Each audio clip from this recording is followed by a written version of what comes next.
ॐ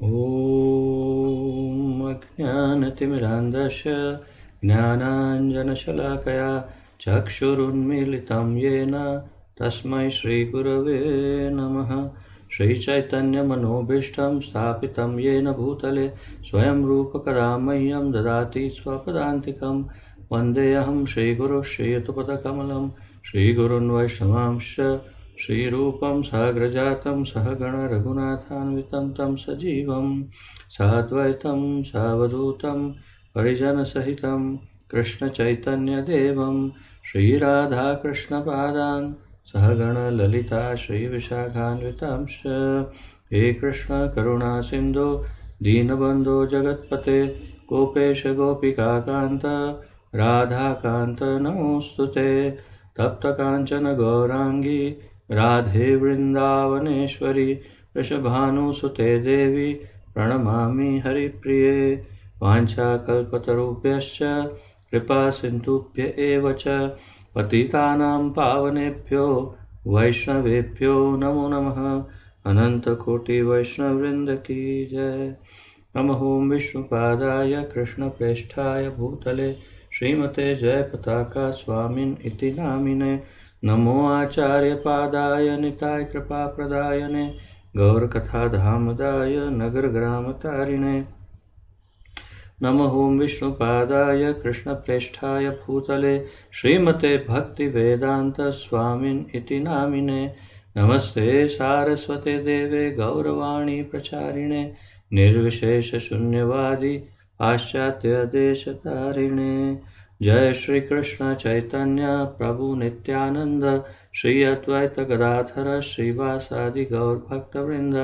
हरे कृष्ण कृष्ण कृष्ण हरे हरे हरे राम राम राम हरे हरे। हरे कृष्ण कृष्ण कृष्ण हरे हरे हरे राम राम राम हरे हरे। हरे कृष्ण कृष्ण कृष्ण हरे हरे हरे राम राम राम हरे हरे।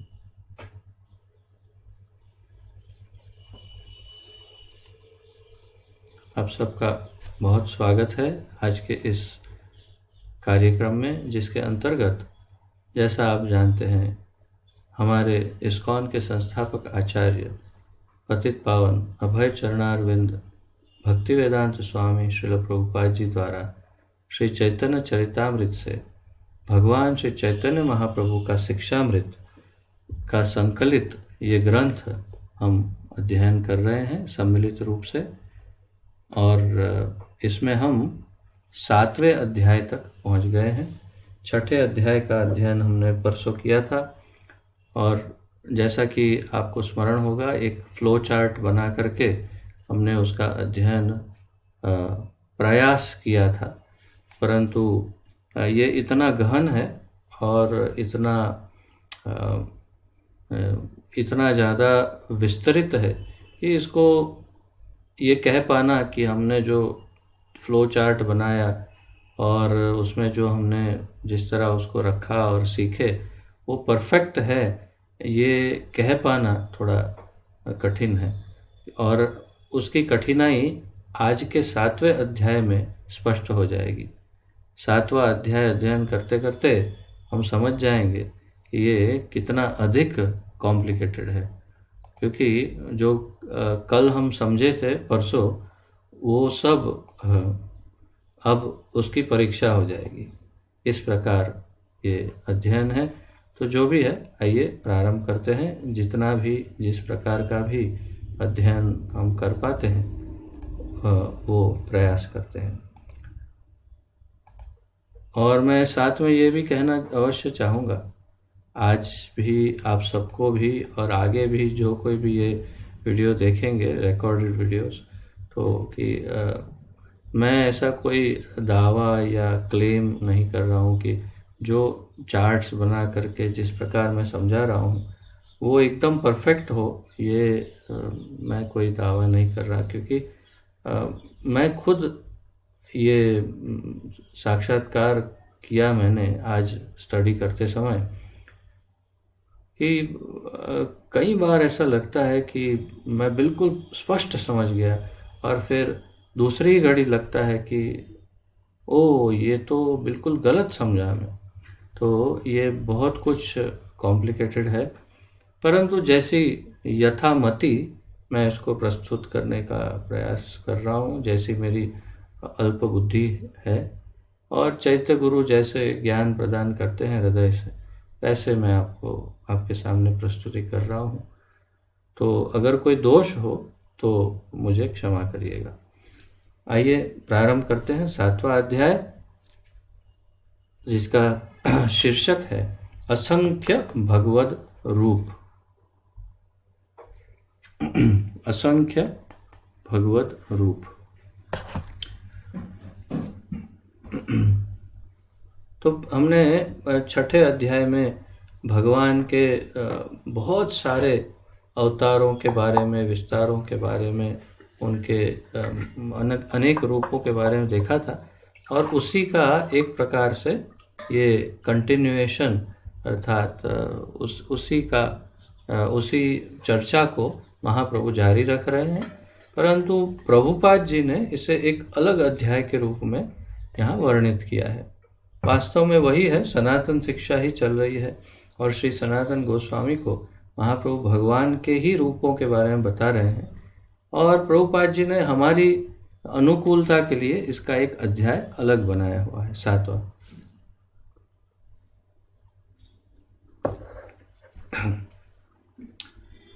वैष्णव पंचांग के अनुसार, तो आपको पहले मैं ये शुरुआत करने से पहले छठे अध्याय का आखिरी जो पैराग्राफ था उसमें वापस ले चलता हूँ, क्योंकि शायद वहाँ पर कुछ चीज़ें कहनी रह गई होगी। श्री वसुदेव से श्री केशव, श्री नारायण और श्री माधव का प्राकट्य होता है। श्री संकर्षण के प्राकट्य हैं श्री गोविंद, विष्णु तथा मधुसूदन। बीच में कुछ कह रहे हैं प्रभुपाद, मैं अंत में कहता हूँ। इसी प्रकार श्री प्रद्युम्न से श्री त्रिविक्रम, श्री वामन तथा श्रीहरि, और श्री अनिरुद्ध से श्री ऋषिकेश, श्री पद्मनाभ एवं श्री दामोदर का प्रकाश होता है। यहाँ पर कहते हैं प्रभुपाद जी, ज्ञात रहे कि यह गोविंद रूप वृंदावन के व्रजेंद्र नंदन रूप से सर्वथा भिन्न है। तो अगर आप लोगों को स्मरण हो या ना हो, परंतु ये स्मरण रखिए कि ये जो 12 रूप बताए, ये नाम बताए, और ये वास्तव में वही 12 है जिसका हम तिलक लगाते हैं। बिल्कुल ये वही क्रम में वही है। ये आप में से जो वैष्णव प्रतिदिन 12 स्थान पर तिलक लगा रहे हैं, 12 + 1 13, तो जो आप लोग जो 13 स्थान पर तिलक लगा रहे हैं शरीर में, उनको ये बड़े आसानी से, ये मुझे बोलने की भी ज़रूरत नहीं पड़ेगी, पढ़ने की आवश्यकता नहीं पड़ेगी, आप सबको ये सारे नाम स्मरण होंगे, क्योंकि हम मंत्र बोल करके ये तिलक लगाते हैं। ये हमारी प्रणाली है, और दीक्षित भक्त होने के लिए ये आवश्यक भी है, और दीक्षित भक्त होने के बाद ये परम आवश्यक है कि हम प्रतिदिन ये 12 स्थान पर +1 13 स्थान पर हम अवश्य तिलक लगाएं। तो कैसे हम शुरुआत करते हैं? ओम केशवाय नमः, फिर नारायण नमः, माधवाय नमः, गोविंदाय नमः, विष्णवे नमः, फिर मधुसूदनाय नमः, त्रिविक्रमाय नमः, फिर यहाँ पर वामनाय नमः, फिर श्रीधराय नमः, ऋषिकेशाय नमः, पद्मनाभाय नमः और दामोदराय नमः। और जो तिलक रह जाता है उसे हम वासुदेवाय नमः। मुझे इसलिए एकदम फ्लो में नाम याद नहीं रहते, क्योंकि मैं पूरा मंत्र बोल करके करता हूँ, इसलिए मुझे वैसे ही याद है। ललाटे केशवम ध्यायेन नारायणम मथोधरे वक्षस्थले माधवम तु। इस तरह से मैं पूरा मंत्र बोल करके लगाता हूँ, इसलिए मुझे वो एकदम एक नाम अलग से एकदम याद नहीं आते। तो जो भी है, परंतु अगर मंत्र पूरा स्मरण करके फिर बोल सकते हैं, मंत्र बोलते हुए लगा सकते हैं तो बहुत अच्छा है, नहीं तो कम से कम इतना तो आपको कंठस्थ करना है। ये 12 स्थान के 12 नाम और उस पर 12 तिलक प्रतिदिन लगाना है। विशेष रूप से मेरे गुरुदेव श्रीमद् अष्टोत्तर शत श्रीमद् जय पताका स्वामी गुरु महाराज जो हैं वो वे ये बड़े आग्रह पूर्वक कहते हैं कि सभी वैष्णवों को ये तिलक अवश्य धारण करने चाहिए। तो ये जैसे 16 माला जप और 4 नियम पालन है, वैसे ये 12 स्थान के तिलक भी इतने ही परम आवश्यक है, ऐसा हमारे गुरुदेव बताते हैं। और इसीलिए सभी वैष्णवों को इसे धारण करना चाहिए। गोपी चंदन से, गोपी चंदन द्वारिका से प्राप्त होता है। सभी हर एक वैष्णव मंदिर में या विशेष रूप से इस्कॉन मंदिरों में अवश्य प्राप्त हो जाते हैं गोपी चंदन। उसका तिलक लगाते हैं और ये मंत्र बोलते हुए केशवाय नमः नारायण नमः इस तरह से लगाते। तो यही नाम, यही 12 ये हैं। परंतु पॉइंट ये था कि ज्ञात रहे, प्रभुपाद जी कह रहे हैं कि यहाँ गोविंद या मधुसूदन या इसमें जो भी है दामोदर, ये व्रजेंद्र नंदन कृष्ण नहीं है। अर्थात आगे जाकर के एक और नाम आएगा 7वें अध्याय में कृष्ण, लेकिन वो कृष्ण ये जो हमारे मूल कृष्ण है, ये वृंदावन विहारी कृष्ण वो नहीं है। अर्थात कि ये नाम है। अर्थात भगवान कृष्ण के जो फिर विस्तार जो है, इसमें ये जो 12 विस्तार हुए उन सब के नाम इस प्रकार है। किसी का नारायण है, किसी का नाम गोविंद है, किसी का मधुसूदन है। तो ये सब उनके नाम है। परंतु ये भी नहीं कि ये कम महत्वपूर्ण हो गए। ये तो इतना ये इतने महत्वपूर्ण नहीं है। ये भी सब विष्णु तत्व ही है, परंतु सबके अलग अलग कार्य है और इसलिए उनके अलग अलग नाम और स्वरूप है। इतना ही है, कोई भी कम महत्वपूर्ण या तुच्छ नहीं है, ये भी स्मरण रखना। तो यही 12 की बात अब यहाँ से आगे बढ़ रही है 7वें अध्याय में। तो वैष्णव पंचांग के अनुसार वर्ष के 12 मासों के नाम वैकुंठ स्थित भगवान श्री कृष्ण के 12 रूपों पर आधारित हैं। ये रूप अपने अपने मास के अधिष्ठातृ देवता माने जाते हैं। यह वैष्णव वर्ष मार्गशीर्ष मास अर्थात अक्टूबर नवंबर से प्रारंभ होता है।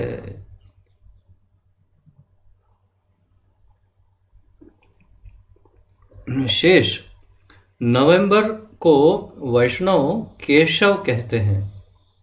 दिसंबर से सितंबर के नाम क्रमशः हैं नारायण, माधव, गोविंद, विष्णु, मधुसूदन, त्रिविक्रम, वामन, श्रीधर, ऋषिकेश तथा पद्मनाभ। और फिर दामोदर से प्रारंभ। तो अक्टूबर पूर्व पक्ष को दामोदर कहते हैं। तो यहाँ फिर लिखते हैं प्रभुपाद जी, यशोदा मैया द्वारा रस्सी से बांधे जाने पर श्री कृष्ण का दामोदर नाम पड़ा था, पर अक्टूबर मास का दामोदर रूप उससे भिन्न है। अर्थात ये जो दामोदर महीना है, वास्तव में उसका जो नाम दामोदर है, वो ये दामोदर हमारे कन्हैया दामोदर जो है उनके नाम से नाम नहीं है, ऐसा प्रभुपाद जी यहाँ वर्णित कर रहे हैं कि ये जो भगवान के 12 विस्तार हैं, उस विस्तार में से जो दामोदर है, उस दामोदर के नाम पर वो दामोदर है। हमारे यशोदा मैया से बंधे हुए दामोदर के नाम से नहीं है, ऐसा प्रभुपाद जी कह रहे हैं। मैं आपको उसका एक छोटा सा यहाँ पर ये दिखाता हूँ, शेयर स्क्रीन करके।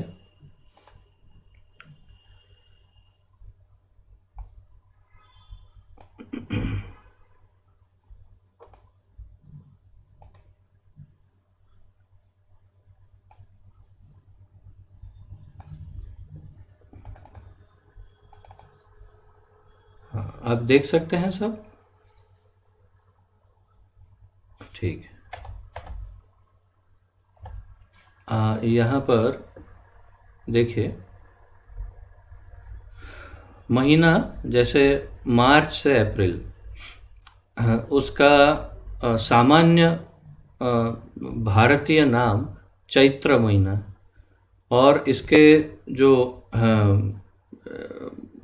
अर्थात हमारे वैष्णव पंजिका के अनुसार जो भगवान, उसके जो अधिष्ठाता देव है, और उनके नाम के अनुसार उसका महीने का नाम है विष्णु, फिर मधुसूदन, फिर त्रिविक्रम, फिर वामन। तो उसके सामने आप देखिए कि जैसे मधुसूदन, तो वैशाख महीने को मधुसूदन कहते हैं, और अप्रैल में, फिर मई जून में ज्येष्ठ, उसे त्रिविक्रम, फिर जून जुलाई उसे आषाढ़ या वामन कहते हैं। इस प्रकार ये सारा एक पंजिका मैं आपको दिखा रहा हूँ कि इस प्रकार है, केवल आपकी जानकारी के लिए। और अंत में ये पुरुषोत्तम है जो अधिक मास बोला जाता है। तो इस प्रकार ये एक पंजिका है, केवल आपकी थोड़ी अधिक जानकारी और स्पष्ट दिखाई दे इसीलिए मैंने। तो आप वैष्णव पंजिका में देख सकते हैं, उसी प्रकार नाम रखे गए हैं। वही 12 नाम है जिससे आप तिलक लगाते हैं, वही क्रम। और यहाँ पर प्रभुपाद जी बता भी रहे हैं, जिस प्रकार वर्ष के मास परम ईश्वर भगवान श्री कृष्ण के 12 नामों से प्रसिद्ध है, उसी प्रकार इन्हीं भगवान नामों के अनुसार वैष्णव समाज शरीर पर 12 तिलक चिन्ह धारण करते हैं। तो ये बहुत स्पष्ट कर दिया है कि जैसे ये 12 मास के नाम हैं, उसी क्रम में, उसी प्रकार अब क्रम तो क्या है कि हम कहाँ से महीने की शुरुआत करते हैं, कौन से महीने से, उस पर आधारित है, परंतु वास्तव में केशव से प्रारंभ होता है। केशव सबसे पहले होता है। और हम जब तिलक धारण करते हैं तो भी ललाटे केशवम ध्यायेन, यहाँ से केशव से आरंभ करते हैं हम तिलक, यहाँ ललाट से अर्थात कपोल से। तो ये प्रारंभ है। तो उसी प्रकार प्रभुपाद जी कहते हैं, तो उसी प्रकार इन्हीं भगवान नामों के अनुसार वैष्णव समाज शरीर पर 12 तिलक चिन्ह धारण करते हैं। आप में से जो बिल्कुल नए हैं उनको ये अब शीघ्र अतिशीघ्र इसे सीख लेना चाहिए और गोपी चंदन प्राप्त करके प्रतिदिन तिलक धारण करना आरंभ करना चाहिए। और विशेष रूप से घर के बाहर जब जा रहे हैं तब तो अवश्य तिलक धारण करना ही चाहिए। किसी भी स्थान पर जा रहे हैं, केवल किसी मुसलमान देश में जा रहे हो जहाँ पर तिलक अलाउड नहीं है, अर्थात अनुमति नहीं है जिसकी, केवल उस स्थान को छोड़कर बाकी किसी भी स्थान पर बिना तिलक नहीं जाना चाहिए। ये उसके लिए बड़ी हिम्मत चाहिए, और ऐसी हिम्मत करने से बहुत अच्छे फल मिलते हैं, वो हम प्रत्यक्ष रूप से देख चुके हैं। और बिल्कुल शर्माना नहीं चाहिए, चाहे कुछ भी हो, कहीं भी जाओ, कहीं भी रहो, हमेशा ये 12 स्थान के तिलक लगा कर ही जाओ, तो अच्छा आरक्षण प्राप्त होता है। जैसे मैंने कहा, हमारे गुरुदेव बड़ा भारपूर्वक कहते हैं कि हमें अवश्य तिलक लगाने चाहिए। ये बहुत ही बेसिक है, मूलभूत नियम है ये। तो मैं इसलिए कह रहा हूँ क्योंकि हमने देखा है, हमारे इतने सारे वैष्णवों को देखते हैं, कई वैष्णव जब किसी शादी में जाते हैं, पार्टी में जाते हैं, ऑफिस जाते हैं, काम पर जाते हैं, काज पर जाते हैं, कुछ भी, तो बहुत शर्माते हैं और सोचते हैं कि लोग हमारी मजाक उड़ाएंगे या तो क्या करेंगे, इसलिए अपनी चोटी और तिलक उसको छिपाते हैं, या तो तिलक लगाते ही नहीं, और चोटी रखते ही नहीं, या चोटी रखते तो किसी तरह छिपाने का प्रयास करते हैं। परंतु वैष्णव, जैसे कल भक्ति वृक्ष क्लास में संयुक्ता माता जी प्रचारी सार में बता रही थी वही श्लोक, नारायण परा सर्वे न कुतश्चन बिभ्यति स्वर्ग अपवर्ग नरकेशु अपि तुल्यार्थ दर्शिनः। तो जो नारायण परायण होते हैं, अर्थात जो वैष्णव होते हैं, वो कहीं नहीं डरते हैं, बिल्कुल निडर होके जैसे हैं वैसे प्रस्तुत होते हैं, और वो चाहे कोई भी स्थान क्यों ना हो। तो हमारे पास दो उदाहरण हैं उसके। एक उदाहरण ये है कि मैं ये कई बार कह चुका हूँ कि मेरी जब शादी होने वाली थी तो मेरी पत्नी को मैंने कहा कि वो मेरी पत्नी, आप जानते हैं, पहले IIM Ahmedabad Indian institute of management में जॉब करती थी। तो मैंने उनसे कहा कि मेरी एक ही शर्त है कि आप कहीं भी जाओ बस तिलक लगा के निकलो घर के बाहर, चाहे आप IIM भी जाओ तो भी तिलक लगा के। तो उन्होंने कहा कि फिर तो बहुत गंभीर समस्या है, मुझे थोड़ा समय चाहिए सोचने के लिए। तो बहुत विकट समस्या हो गई क्योंकि कभी लगाया नहीं और ऐसे अचानक कैसे तिलक। मैंने कहा नहीं, मेरी एक ही शर्त है। फिर क्या करती, बेचारी मजबूर थी तो मान्य रखनी पड़ी शर्त। और फिर बाद में ये समय आया कि IIM इंस्टीट्यूट में कई लोग उनको देखते ही जय श्री कृष्ण, हरे कृष्ण इत्यादि हमेशा बोलने लग गए। उतना ही नहीं, उनमें इतनी हिम्मत आ गई कि उन्होंने अपने ऑफिस में, मेरे घर के अंदर आज भी उतने फोटो नहीं होंगे जितने उन्होंने अपनी ऑफिस के अंदर भगवान के चित्र लगाए हुए थे। पूरा रूम भर दिया था और एक ऑल्टर अर्थात एक छोटा सा मंदिर तक बना के रख दिया था। और यदि कोई स्टाफ मेंबर कुछ बाहर से कुछ लाते तो वो पहले इनके हाथ में बॉक्स रखते और बोलते कि जरा भोग लगा देना। तो ये प्रभाव तिलक से आरंभ होता है, क्योंकि तिलक देखते ही लोग समझते हैं कि ये वैष्णव है। और अंतिम प्रभाव ये था कि जब वो रिटायर हो रही थी तो वहाँ पर ऐसा नियम है कि रिटायरमेंट के टाइम पर जो पूरे IIM के प्रिंसिपल है, या क्या बोलते हैं, डायरेक्टर ना, डायरेक्टर ऑफ IIM, तो वो उन्हें मिलते हैं जो रिटायर हो रहे हों, उनके साथ एक मीटिंग होती है और उनके जो प्रोफेसर्स होते हैं वो सब साथ में आकर मिलते हैं, बड़े बड़े मैनेजमेंट के जो लोग हैं वो सब, और उनके परिवार को भी बुलाते हैं। तो मेरी पत्नी तो जैसे ही स्वाभाविक जैसी थी वैसी थी, परंतु मैं संपूर्ण वैष्णव ड्रेस में धोती कुर्ते के साथ IIM पहुंच गया। और वो जो डायरेक्टर है वो क्रिश्चियन है और उनके साथ मीटिंग हुई, सारे प्रोफेसर थे और बिल्कुल एकदम विनम्रता पूर्वक उनके डायरेक्टर पूछ रहे थे कि तो आप लोग वृंदावन जा रहे हैं, आप वहाँ पर रहने वाले हैं, अच्छा आपकी कुछ ऑनलाइन पूजा ऐसा कुछ होता है क्या, ऐसे सब। तो तात्पर्य ये है कि वो क्रिश्चियन डायरेक्टर, IIM के डायरेक्टर, मतलब बहुत बड़ी बात है। सरकार, केंद्र सरकार ये इनके निमणूक में, इनके अपॉइंटमेंट में इंटरेस्ट लेती है कि कौन अपॉइंट हो रहा है, ये कोई सामान्य बात नहीं है। तो उस पोजीशन पर भी वे विनम्रता पूर्वक हमसे भगवान की बात कर रहे थे। क्यों? प्रभाव है इतना इस वैष्णव तिलक का, क्योंकि ये वैष्णव तिलक सामान्य नहीं है, शास्त्रों में बहुत स्पष्ट वर्णन है। ललाटे केशवम, ये नसदी केश पर्यंतम, ये दो जो बाल है उसे नसदी केश कहते हैं।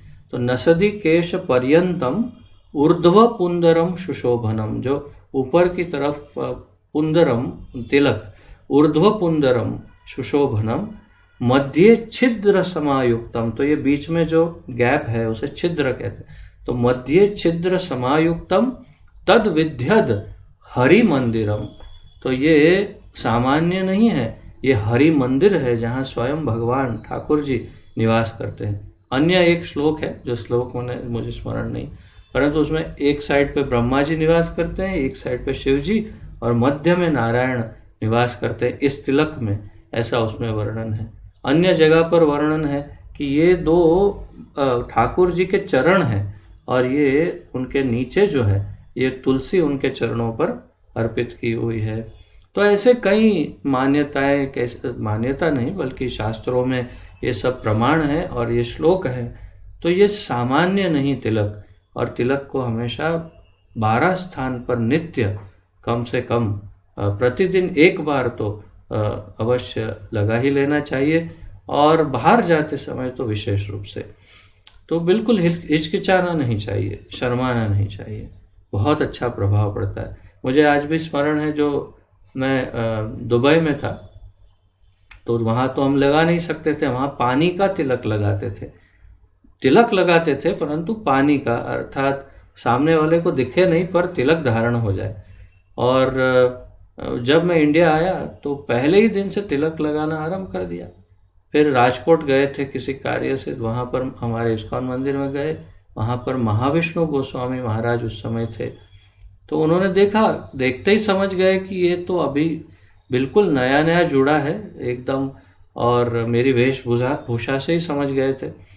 और फिर भी मेरे सर पर तिलक जब देखा तो मुझसे थोड़ी बातें की और फिर मुझसे कहा कि आपके सर पर ये तिलक बहुत सुंदर लग रहा है, मैं बहुत ही प्रभावित हूँ कि आप इस तरह तिलक लगा के घूमते हैं। तो तात्पर्य ये है कि तिलक जो है ये बहुत ही प्रभावी है और हमारी रक्षा के लिए भी बहुत महत्वपूर्ण है। तो यहाँ मैं कुछ नए भक्तों को देख करके इस बात को थोड़ा लंबा कर दिया। पुराने भक्त तो सब जानते हैं, ये चर्चा उनके लिए कुछ नई नहीं है। तो अवश्य तिलक लगाइए। और यहाँ पर प्रभुपाद जी उन 12 तिलक की 12 स्थान की बात कर रहे हैं कि ये 12 महीनों के नाम के अनुसार ही ये है। उदाहरण स्वरूप ललाट के तिलक का नाम केशव है। प्रभुपाद जी कहते हैं ललाट के तिलक का नाम केशव है। इसी प्रकार उदर, वक्षस्थल, हस्त आदि पर तिलकों के अन्य अन्य नाम है।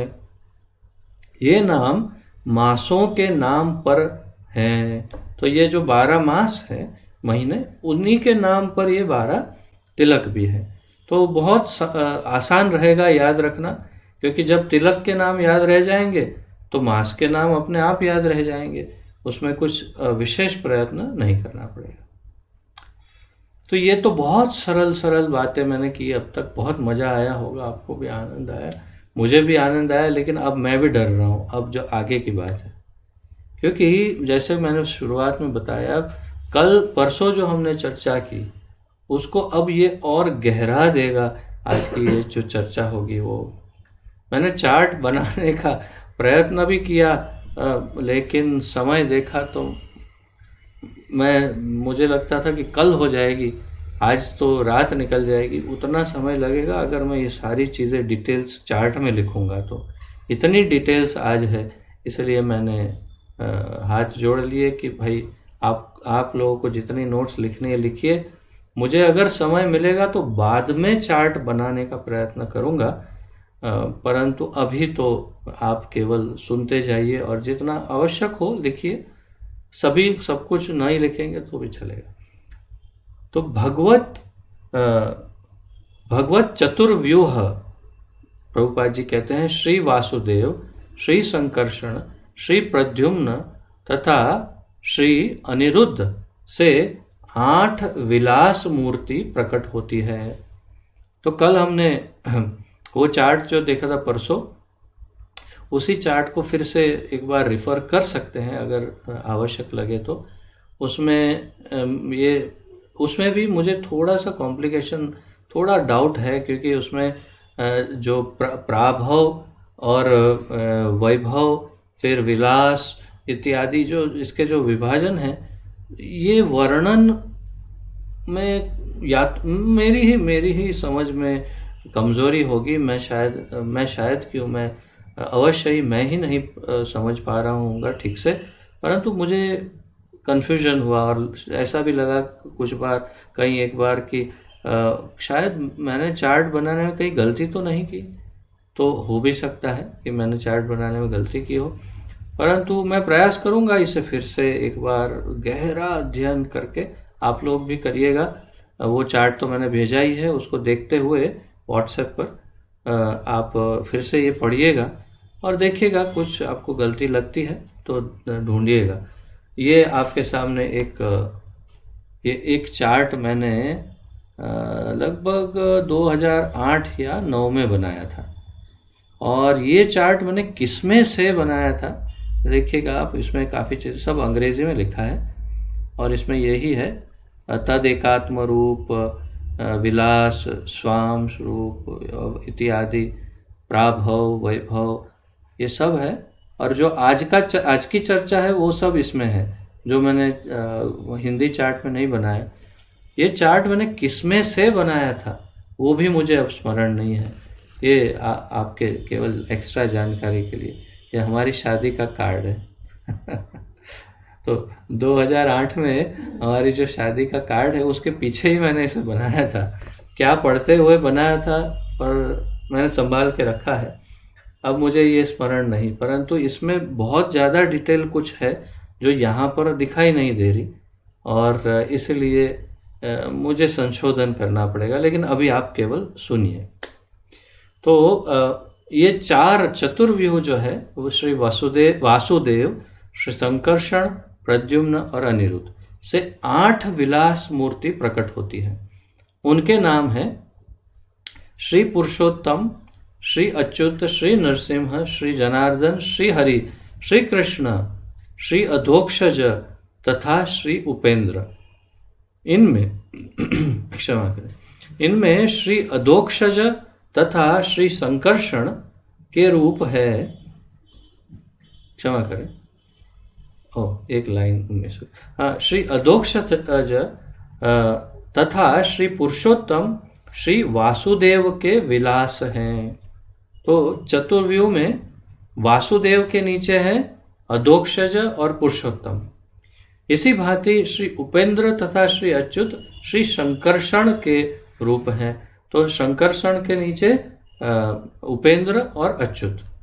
श्री नरसिंह एवं श्री जनार्दन श्री प्रद्युम्न के प्राकट्य हैं। तो प्रद्युम्न के नीचे श्री नरसिंह और श्री जनार्दन, तथा श्री हरि और श्री कृष्ण श्री अनिरुद्ध के विलास रूप हैं।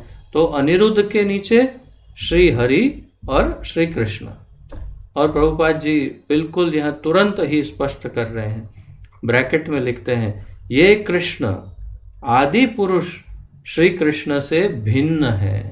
अर्थात ये वो कृष्ण नहीं जिसको हम भजते हैं, ये इनका केवल नाम मात्र है। इस विस्तार या इस अवतार का नाम है कृष्ण। तो क्योंकि देखिए, वैसे भी अगर आप कृष्ण लीला में भी देखेंगे तो कृष्ण के पुत्र प्रद्युम्न, उनके पुत्र अनिरुद्ध, तो फिर अनिरुद्ध के पुत्र वापस कृष्ण कैसे हो सकते हैं?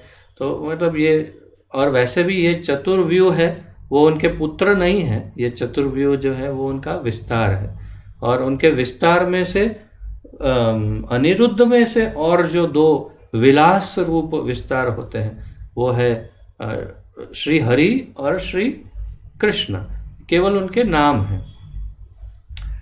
ये 24 मूर्तियां।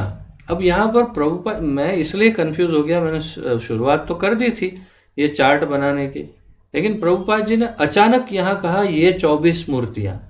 तो अभी 24 कैसे हुई मेरे समझ में नहीं आया, क्योंकि 8 तो समझ में आया, चतुर्व्यूह, और 8 मतलब एक में से 2-2, तो 8 तो समझ में आया। 8 में और 4 भी मिला दो तो भी 12 हो जाएंगे। या फिर वो तो, या ये हो सकता है कि वो 12 महीने वाले 12 और ये 4 संकर्ष, वासुदेव, संकर्षण, अनिरुद्ध, प्रद्युम्न, अनिरुद्ध, और ये 8 मतलब 12 और 12 24। तो ये टोटल 24 की बात शायद कर रहे होंगे, यही होगा। और इसका ओरिजिनल कनेक्शन मुझे इनके वर्णन में नहीं दिखा, इसलिए चार्ट में मैं उसे कनेक्ट नहीं कर पाया। समझ रहे हैं ना आपकी? ये सब किसमें से बाहर आ रहे हैं वो मैं नहीं समझ पाया, और इसलिए मैंने चार्ट कंप्लीट नहीं किया। तो ये 24 मूर्तियां प्राभव चतुर्व्यूह के विलास प्रकाश हैं। अभी मैं कंफ्यूजन इसलिए भी ज़्यादा हुआ कि प्राभव तो समझ में आ जाता तो तुरंत प्राभव में से निकाल सकते हैं, लेकिन प्राभव चतुर्व्यूह के विलास प्रकाश है। तो मैंने देखा कि कल के चार्ट में प्राभव प्रकाश और प्राभव विलास ये दोनों हैं, अलग अलग हैं, दो अलग अलग हिस्से हैं। तो फिर विलास प्रकाश क्या होता है वो मैं समझ नहीं पाया, इसलिए थोड़ा कन्फ्यूजन हुआ। आप उसकी अधिक चिंता ना करें। मेरी चिंता को मेरी पत्नी ने दूर कर दी। उसने कहा कि ये हम इतना इसके अंदर गहराई में जाएंगे तो अगर नहीं जा पाए, मान लो इतना गहराई में नहीं जा पाए और इतना गहराई से नहीं समझ पाए तो क्या नुकसान होगा। बिल्कुल सही है कि हम केवल इसे बड़े विनम्रता पूर्वक केवल स्टडी के लिए भी स्टडी करेंगे, सुन लेंगे या समझ लेंगे थोड़ा बहुत तो भी पर्याप्त है। हमें कोई इस पर बहुत बड़े टीकाएं लिखना या ऐसा कुछ तो करना नहीं है। बस ज्ञान के लिए इतना प्राप्त कर लेते हैं और आगे बढ़ते हैं धीरे धीरे। और हाँ, मैं अवश्य इसका चार्ट कंप्लीट करने का प्रयत्न करूँगा। जब हो जाएगा तो आप अपने आप सब चार्ट देखकर समझ पाएंगे। तो अस्त्रादि धारण के भेद से सबके भिन्न भिन्न नाम हैं। अस्त्र आदि धारण, तो कल भी ये बात हुई थी। शंख चक्र गदा पद्म इसको किस तरह से पकड़ा है चारों हाथों में, उसके अनुसार उनके अलग अलग नाम हैं। अब ऐसा कह लो कि नाम के अनुसार चार को अलग अलग पकड़ा है, या चारों को कैसे पकड़ा है वैसे उनका नाम है, जो भी कह लो, लेकिन ये अंतर नाम में और चारों को पकड़ने में अवश्य अंतर है। तो इसी को हम स्टडी कर रहे हैं। इसमें बड़े विस्तार से वर्णन करेंगे प्रभुपाद जी। श्री पद्मनाभ, अच्छा, इन 24 मूर्तियों में विलास तथा प्राभव दोनों रूप हैं। इन 24 में विलास भी है और प्राभव भी है, दोनों है। अब वर्णन। श्री पद्मनाभ, श्री त्रिविक्रम, श्री वामन, श्री हरि, श्री कृष्ण आदि के आकार में भी भेद है। तो श्री पद्मनाभ कैसे दिखते हैं, श्री त्रिविक्रम कैसे हैं, श्री वामन कैसे हैं, श्री हरि, श्री कृष्ण कैसे हैं, इनके आकार में भी भेद है। श्री वासुदेव आदि चतुर्व्यूह श्री कृष्ण का प्राभव विलास है। तो ये ओरिजिनल श्री कृष्ण के बात कर रहे हैं कि श्री वासुदेव, श्री संकर्षण, श्री प्रद्युम्न, श्री अनिरुद्ध, ये चतुर्व्यूह श्री कृष्ण के प्राभव विलास हैं। और शेष 20 इस चतुर्व्यूह के, हाँ अब स्पष्ट हुआ मुझे, काफ़ी मुझे ही समझ जो नहीं आ रहा था अब मुझे समझ में आ रहा है। तो चार्ट जब बन जाएगा आपको जो जिसे नहीं समझ में आ रहा है वो चार्ट देखकर समझ में आ जाएगा। तो हाँ, तो ये बाकी जो 20 है, श्री वासुदेव चतुर्व्यूह श्री कृष्ण का प्राभव विलास है, और शेष 20 इस चतुर्व्यूह के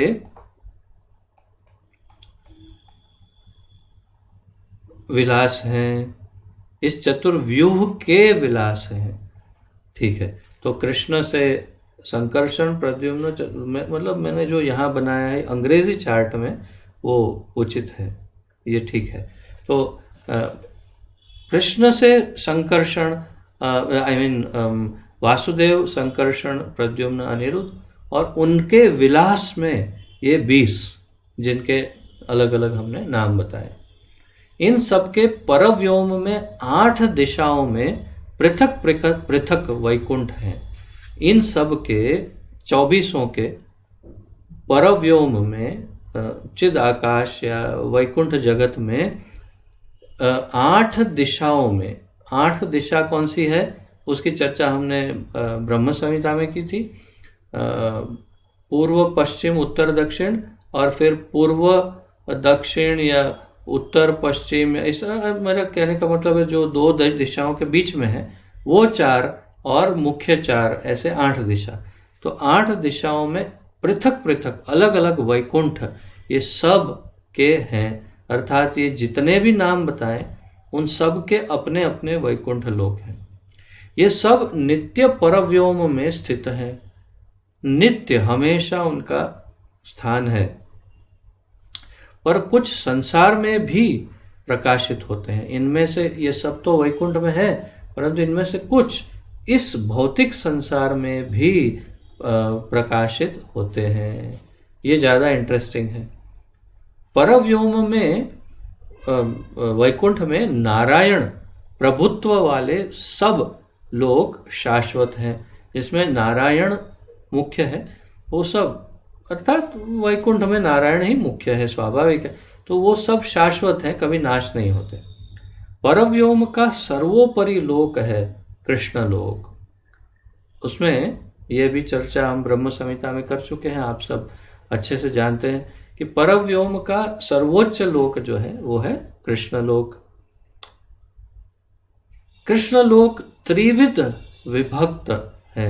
कृष्ण लोक में भी 3 हिस्से हैं। जो हमने ब्रह्म संहिता में चार्ट में देखा था वो यहाँ पर उसका वर्णन है। गोकुल वृंदावन या तो गोकुल, मथुरा और द्वारिका, ये 3 हिस्सों में कृष्ण लोक विभक्त है। उसमें सर्वोपरि है गोकुल, उसके नीचे है मथुरा और उसके नीचे है द्वारिका। नीचे अर्थात उसके बाद, नहीं तो नीचे कहने से आप डबल डेकर बस जैसा कुछ सोचेंगे कि ओहो उसके नीचे है, ओहो उसके नीचे, ऐसे। मथुरा में श्री केशव नित्य विराजमान रहते हैं। वे पृथ्वी पर भी प्रकट हैं। और आपको आश्चर्य होगा, परंतु मथुरा में श्री केशव देव मंदिर बहुत ये है विख्यात है, और मथुरा के मुख्य देवता श्री केशव है या केशव देव है। तो वैकुंठ में ही नहीं, ये भूलोक में भी प्रकट हैं केशव देव, परंतु ये भूलोक जब नाश हो जाता है तो ये अपने धाम, मतलब उनका अपना नित्य धाम जो है वहाँ वे प्रकट रहते हैं। परंतु भूलोक में भी केशव प्रकट है। मथुरा में मथुरा में श्री केशव मूर्ति पूजित है, तथा उड़ीसा के जगन्नाथपुरी में पुरुषोत्तम मूर्ति की स्थिति है। तो हमने वासुदेव से जो 2 देखे थे, अधोक्षज और पुरुषोत्तम, उसमें से जो पुरुषोत्तम है तो ये जगन्नाथपुरी में पुरुषोत्तम के नाम से विख्यात है, और उसे श्री क्षेत्र पुरुषोत्तम, श्री क्षेत्र पुरुषोत्तम क्षेत्र कहते हैं। तो जगन्नाथपुरी जो है वो पुरुषोत्तम क्षेत्र, पुरुषोत्तम भगवान का क्षेत्र है, तो वह वहाँ पर स्थित है। आनंद अरण्य में विष्णु तथा श्रीमन महाप्रभु गौर सुंदर की प्राकट्य स्थली मायापुर में श्री हरि विराजमान हैं। अनेक अन्य विग्रह पृथ्वी के विभिन्न स्थलों पर शोभायमान हैं। केवल इसी ब्रह्मांड में नहीं, दूसरे सभी ब्रह्मांडों में श्री कृष्ण विग्रह विराजित हैं। शास्त्रों में उल्लेख है कि यह पृथ्वी 7 महाद्वीपों में बटी हुई है। तो शास्त्रों में भी इसका वर्णन है, और हम भौगोलिक अध्ययन में भी, ज्योग्राफी में भी पढ़ते हैं कि हमारी पृथ्वी के 7 विभाग हैं।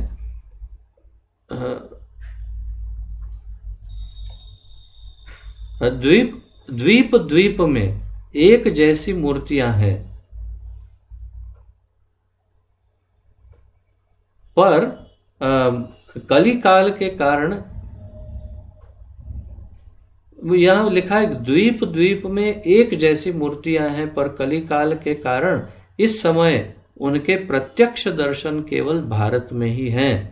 वैदिक शास्त्रों के अनुसार विश्व के अन्य भागों में भी कृष्ण विग्रह है, परंतु वर्तमान में उनकी निर्धारित स्थिति का हमें ज्ञान नहीं है।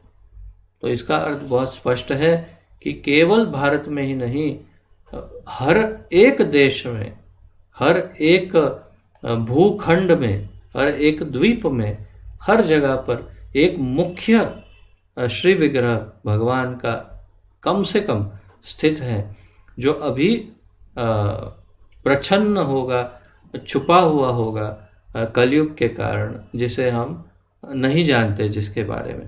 पर लुप्त नहीं बोल सकते, प्रकट ही रहते हैं ना, क्योंकि भगवान है तो लुप्त तो हो ही नहीं सकते, भगवान प्रकट रहते हैं। जैसे एक उदाहरण है, जो आप सब पंढरपुर के बारे में सुनते हैं हमेशा, पंढरीनाथ, विट्ठल। तो ये जो विट्ठल है, उनका जो विग्रह है, आप जब देखेंगे तो छोटा सा विग्रह है, काफ़ी छोटा है, परंतु बहुत ही जीर्ण है।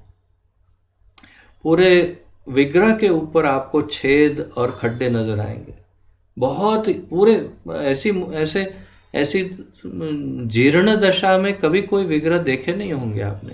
इतनी जीर्ण दशा है, पूरे खड्डे सब विग्रह में। पर क्यों? उसका कारण ये है, तुकाराम जी अपने अभंगों में लिखते हैं, और अनेक जो महाराष्ट्र के संत हैं वो लिखते हैं अभंगों में, कि उभा विटेवरी 28 युग पर्यंत। तो 28 युग से वो ईंट के ऊपर खड़े हैं वहाँ पर। तो 28 युग का अर्थ है, ये अभी ये 4 युग, सत्य, त्रेता, द्वापर, कली, ऐसे 4 4 4 ऐसे 28 युग पहले का जो कली काल था, उस कली काल में पुंडरिक नाम का भक्त था, उन्होंने ईंट फेंक करके भगवान को दी, और तब से, अर्थात आज से 28 युग पहले से भगवान उसी ईंट पर खड़े हैं। लघु प्रलय आता है, चाहे कुछ भी होता है, परंतु पंढरीनाथ वहीं खड़े रहते हैं, और इसलिए उनका पूरा विग्रह अत्यंत जीर्ण दिखता है। तो यही अवश्य यही कारण हो सकता है, और क्या कारण हो सकता है। तो इस प्रकार जो विग्रह हैं, जो अन्य भूखंडों में होंगे, वो कहीं ना कहीं छुपे हुए होंगे, जिसके बारे में लोगों को ज्ञान नहीं होगा, या किसी पर्वत के अंदर दबे होंगे, या कहीं छुपे हुए होंगे, परंतु अवश्य सभी भूखंडों में एक एक मुख्य विग्रह हैं कृष्ण के, होते ही हैं, ऐसा नियम है शास्त्रों के अनुसार।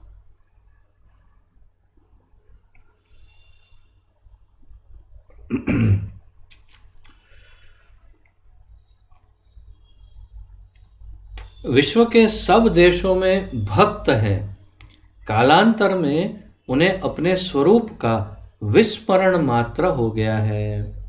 इन भगवत विग्रहों का अवतरण केवल भक्त सुखार्थ ही नहीं हुआ। तो इनका अवतरण इसलिए केवल नहीं हुआ कि भक्तों को ही सुख मिले, परंतु किस लिए हुआ? भक्ति की पुनः स्थापना तथा भगवान श्री कृष्ण के अन्य आवश्यक कर्तव्यों के संपादनार्थ भी वे प्रकट हैं।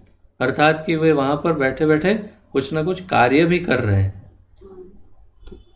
देव गॉट सम ड्यूटीज वहां पर, और इसीलिए भी वे हर एक भूखंड में रहते हैं। भक्ति की इनमें से विष्णु, श्री त्रिविक्रम, श्री नृसिंह तथा श्री वामन आदि कुछ रूपों की शास्त्रोक्त अवतारों में गणना है। इनमें से शास्त्रोक्त अवतरणों में, यानी अवतारों में, विष्णु, त्रिविक्रम, नरसिंह तथा वामन की गणना है। अब और अधिक डिटेल, सिद्धांत संहिता नामक ग्रंथ में विष्णु के 24 रूपों का विवरण है तथा उन चतुर्भुज में अस्त्रादि की स्थिति के अनुसार उनके नाम भी उल्लेखित हैं। आप सब अहमदाबाद में यदि कभी समय मिले तो SG हाईवे पर ये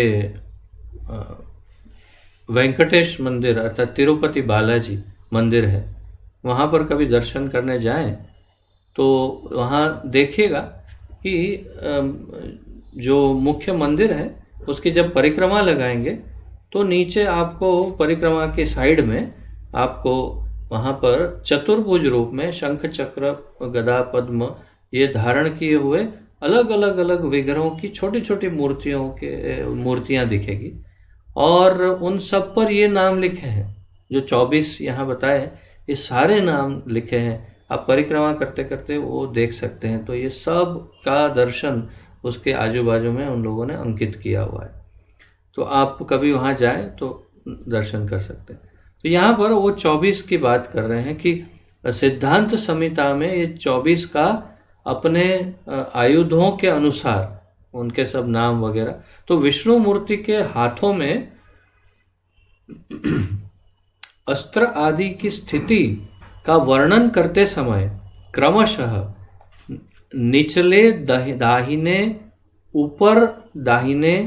ऊपर बाएं तथा अंत में निचले बाएं हाथ का वर्णन करना चाहिए।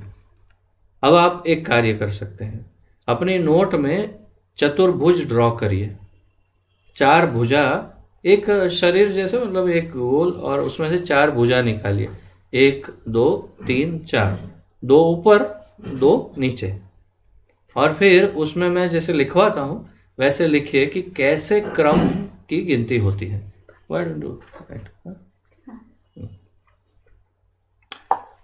तो तैयार हो जाए तो बोलिए।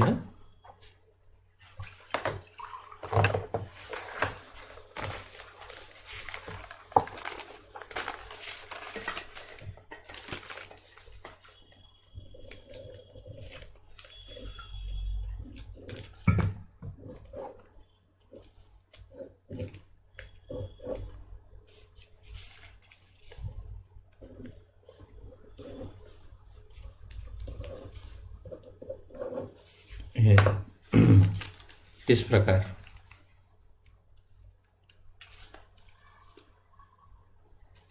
आप देख सकते हैं।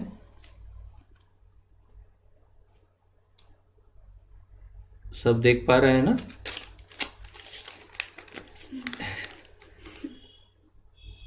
लगता है भगवान थक गए। आप देख पा रहे हैं सब इस प्रकार। तो इसमें मैंने क्रम दिया है, वो देखिए चतुर्भुज का क्रम 1 2 3 और 4 कहाँ से शुरुआत हो रही है आपके, मतलब हम जब सामने देखते हैं तो हमारे दाहिने साइड में नीचे से शुरुआत हो रही है ना? हाँ, हमारी दाहिनी साइड के नीचे से शुरुआत हो रही है 1, फिर उसके ऊपर दाहिनी साइड नीचे, फिर दाहिनी साइड ऊपर 2, फिर बाईं साइड ऊपर 3 और बाईं साइड नीचे 4। तो यहाँ पर प्रभुपाद जी बता रहे हैं निचले दाहिने, फिर ऊपर दाहिने, फिर ऊपर बाएं तथा अंत में निचले बाएं हाथ का वर्णन करना चाहिए। इस क्रम से श्री वासुदेव गदा शंख चक्र और पद्म धारण करते हैं। तो वासुदेव क्या धारण करते हैं? गदा नीचे।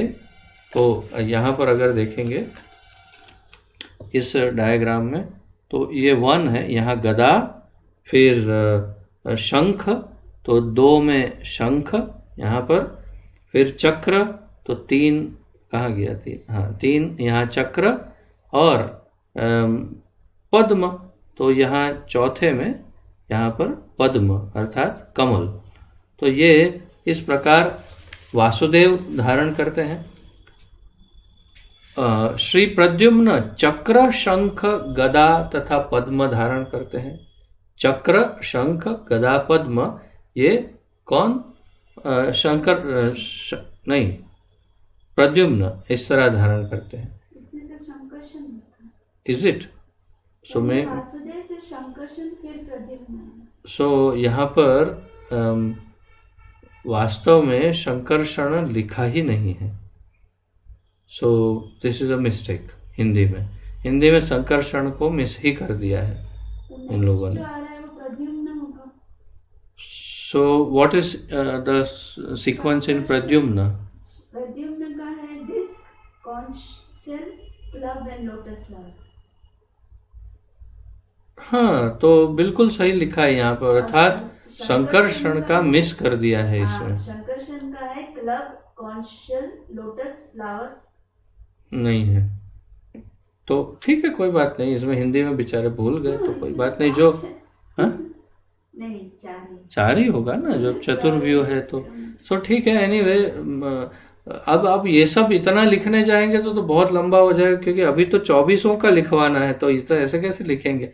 इसलिए आप केवल याद रखिए, ऐसे ही सुनिए। तो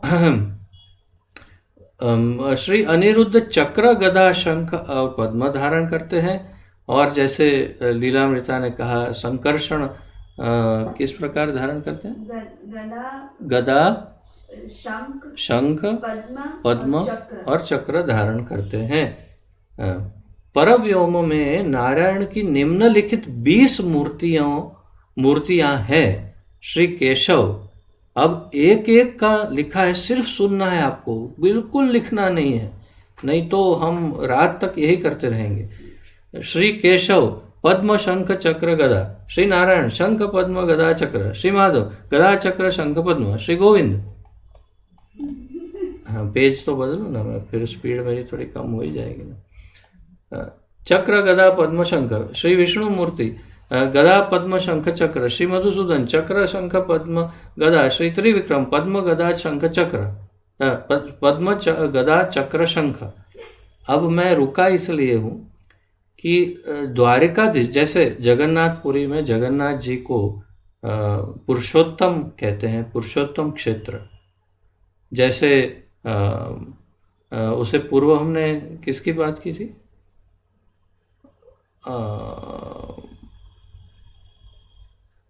पुरुषोत्तम, ये जगन्नाथ के पहले किसकी बात कर रहे थे प्रभुपाद जी?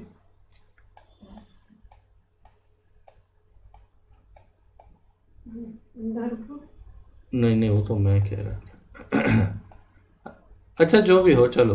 तो इसी प्रकार जो द्वारिका है, तो द्वारिकाधीश, हमारे इस द्वारिका में जो द्वारिकाधीश का विग्रह है या जो द्वारिका क्षेत्र है, उसे त्रिविक्रम क्षेत्र कहते हैं।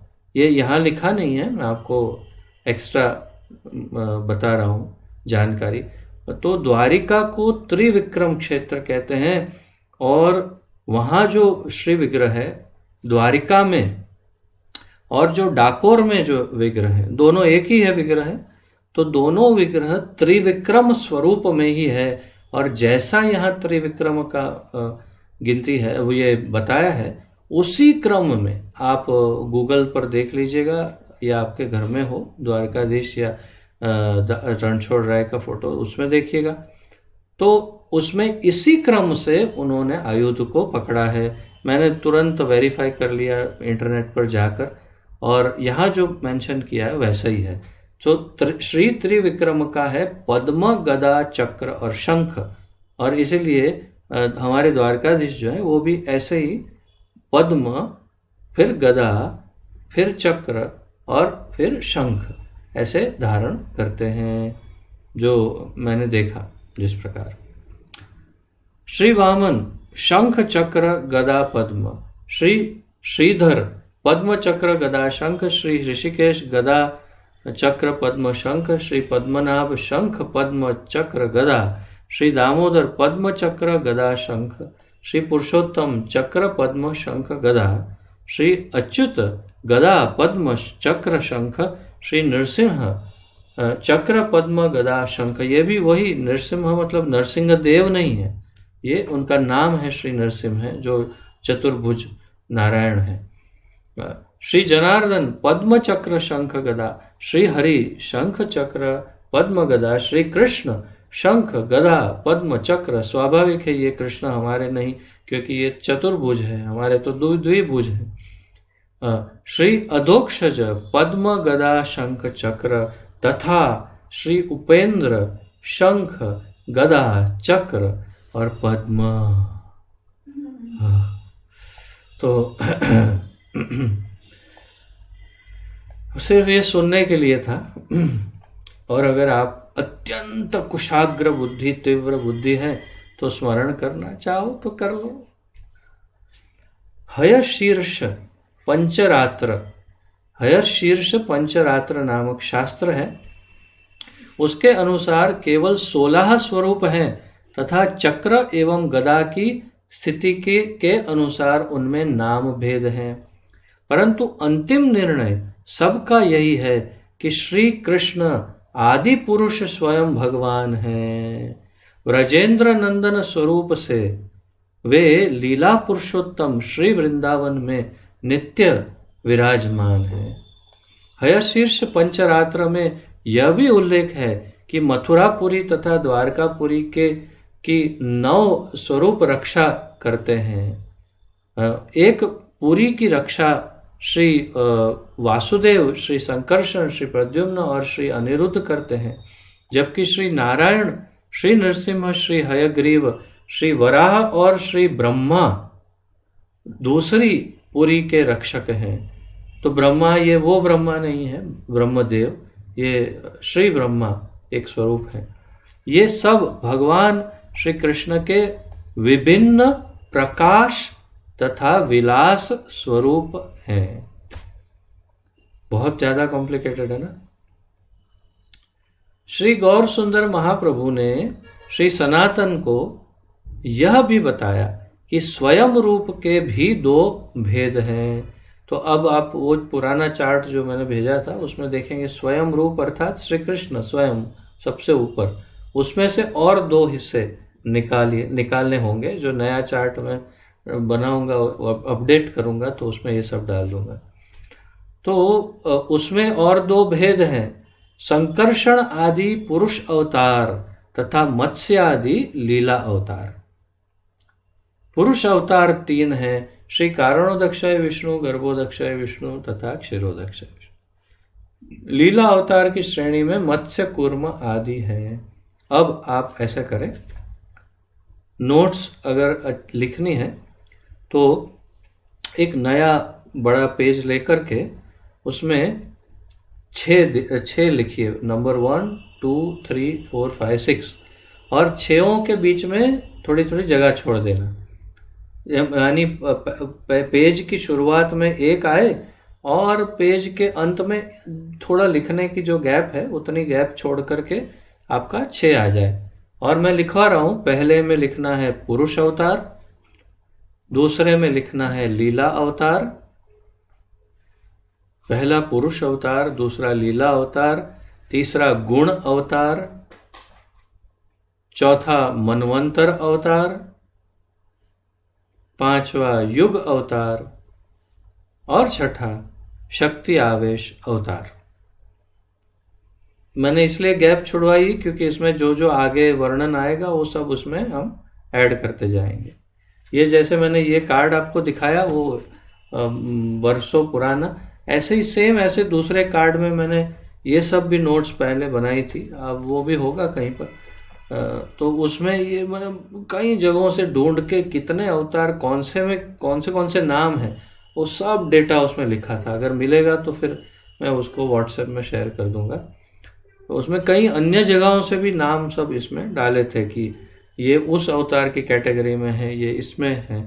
तो ये 6 मुख्य कैटेगरी या विभाजन हैं अवतारों के। भगवान के जो अवतार हैं उसके 6 मुख्य विभाजन हैं, पुरुष अवतार, लीला अवतार, गुण अवतार, मनवंतर अवतार, युग अवतार और शक्ति आवेश अवतार। और ये बिल्कुल क्रम अनुसार 1 2 3 4 5 6 में है, अर्थात महत्व के अनुसार भी ये उसी क्रम में है। पुरुष अवतार सबसे अधिक महत्वपूर्ण, फिर लीला अवतार, फिर गुण अवतार, मनवंतर, युग और शक्ति आवेश। तो ये प्रभुपाद जी भी यहाँ पर उसी प्रकार वर्णन कर रहे हैं। तो हमने यहाँ पर ऊपर क्या देखा, गौर सुंदर महाप्रभु ने श्री सनातन को क्या बताया स्वयं रूप के दो दो भेद हैं, उसमें संकर्षण आदि पुरुष अवतार तथा मत्स्य आदि लीला अवतार है। तो संकर्षण को पुरुष अवतार में डाल दीजिए, पुरुष अवतार में संकर्षण लिखिए, मत्स्य अवतार को लीला अवतार में लिखिए, और नाम ऐड होंगे उसमें, अपने हमें तो सिर्फ नाम लिखने हैं। पुरुष अवतार 3 बताएं फिर, श्री कारणोदक्षाय विष्णु, श्री गर्भोदक्षाय विष्णु तथा श्री क्षीरोदक्षाय विष्णु, ये तीनों पुरुष अवतार में आएंगे।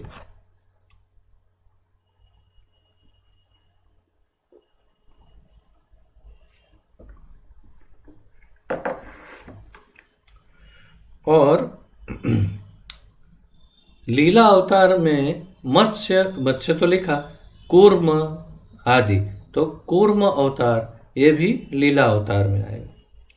बहुत नाम है, बहुत मतलब अनगिनत है। परंतु जैसे यहाँ पर लिखा है उस क्रम से पढ़ते हैं धीरे धीरे। तो 6:30 हो रहे हैं।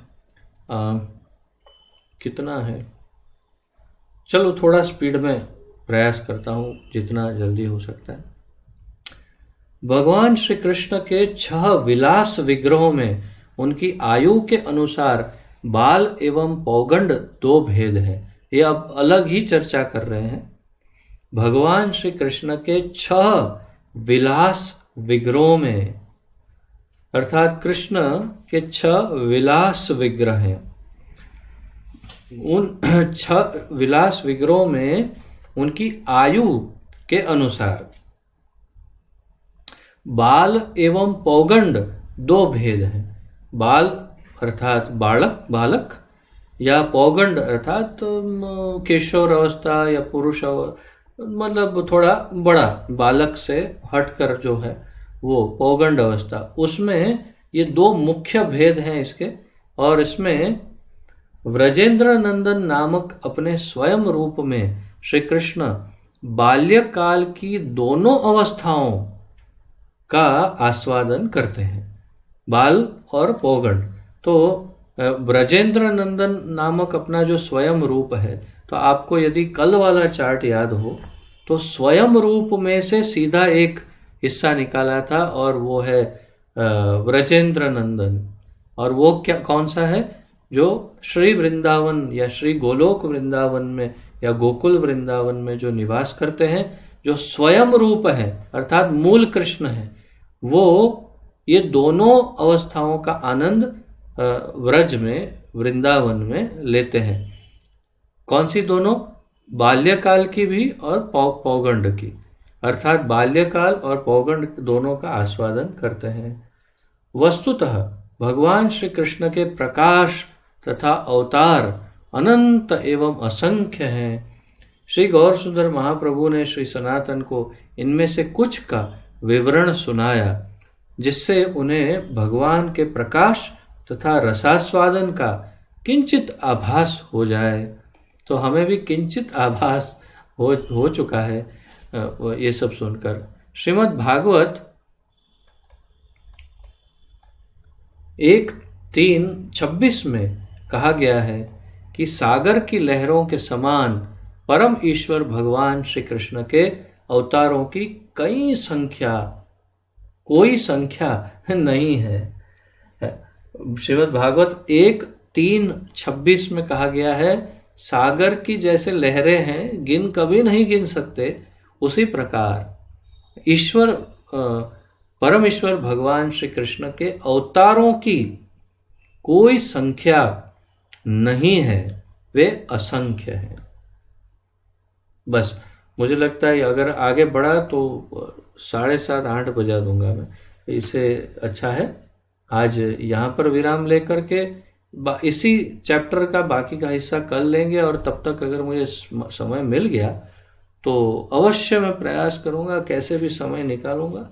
और अगर चार्ट कंप्लीट कर पाया तो और अच्छा है, नहीं तो फिर जैसे हम जिस क्रम से कर रहे हैं उसी क्रम में आगे बढ़ते जाएंगे। उचित है?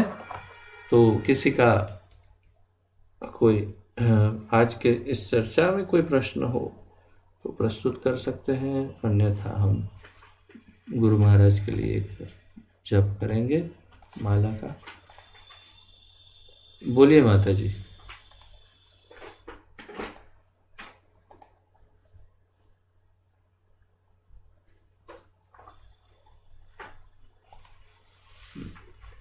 माता जी आपने हाथ ऊपर किया था।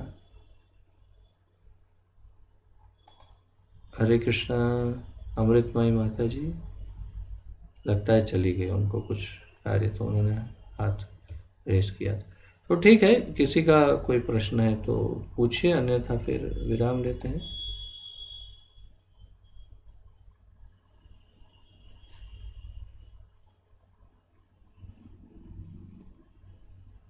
Any questions? ठीक है, तो आइए यहीं पर विराम लेते हैं। श्री गौरांग महाप्रभु की जय, श्री सनातन गोस्वामी प्रभुपाद की जय, पतित पावन श्रील प्रभुपाद की जय, पतित पावन गुरुदेव की जय। निताय गौर प्रेमानंदे। हरि हरि बोल। हरे कृष्ण। बहुत बहुत धन्यवाद।